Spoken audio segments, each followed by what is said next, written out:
तो सभी का एक बार फिर हार्दिक स्वागत। आज का जो हमारा टॉपिक है वो है वर्गमूल और विधि हम जो इस्तेमाल कर रहे हैं वो है भाग विधि। वर्गमूल निकालने की कई विधियां हैं, भाज्य गुणनखंड विधि, भाग विधि और बार बार घटाने की विधि। ठीक है, तो इसके अंदर मैंने आपको अभाज्य गुणनखंड विधि से वर्गमूल निकालना अच्छे ढंग से समझा दिया है। अब नेक्स्ट बात करते हैं वर्गमूल निकालने की भाग विधि की। यहाँ पे मैंने एग्जाम्पल के तौर पे एक संख्या ली है 1225, जिसका हम भाग विधि से वर्गमूल निकालते हैं। इसके लिए देखिए, सबसे पहले आपको कुछ संख्या है जिसका वर्ग है वो आपको पता होना चाहिए। 1 इंटू 1 क्या होता है 1, 2 इंटू 2 4, 3 इंटू 3 9। ये लिस्ट है वो आपको पहले से अगर बना के रखोगे तो जल्दी से आप वर्गमूल है वो निकाल सकते हैं। देखिए, भाग विधि के लिए सबसे पहले आपको इस टाइप का कॉलम बनाना है। आपको लिखना है 12 और 25। ठीक है, ये संख्या मैंने ले ली। अब देखिए, सबसे पहले आपको काम करना है भाग विधि के अंदर पीछे से दो दो के जोड़े बनाने हैं।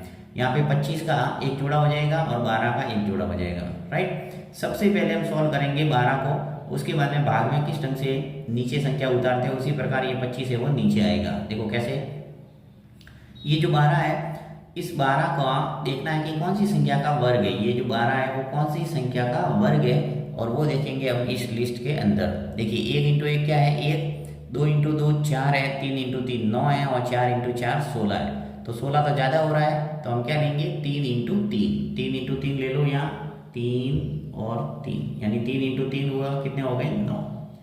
जैसे ही आपने ये 3 इंटू 3 लिया है आपको ऊपर संख्या लिखना है 3, यानी आपके आंसर का यानी इस वर्गमूल का जो फर्स्ट डिजिट है वो आपको मिल गया 3। ठीक है, अब देखिए 12 में से 9 को लेस करो, कितना आया 3।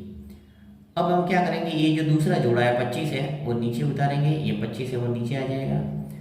अब इसको सॉल्व करना है 325 को। इसके लिए आपको क्या करना पड़ेगा, यहाँ पे जो भी संख्या दी है इसको जोड़ के साइड में लिखना है। देखिए 3 और 3 कितने हो गए 6, यहाँ लिखूंगा मैं 6। अब आपको यहाँ पे ऐसी संख्या लेना है कि गुणा करने पर 325 आ जाए।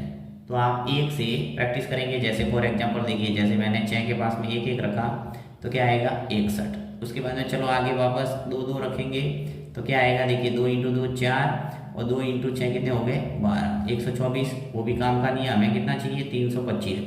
तो ऐसे करते करते आप प्रैक्टिस करेंगे और जितनी प्रैक्टिस करेंगे उतना ही आपको जल्दी पता चलेगा।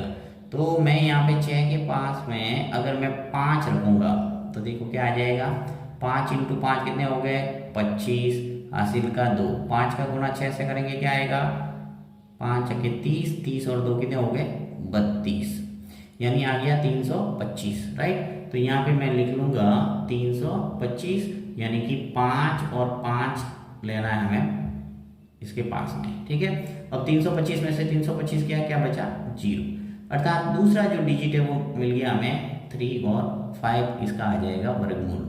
तो इस ढंग से जो 1225 है इसका जो वर्गमूल है वो कितना आ गया हमारे 35।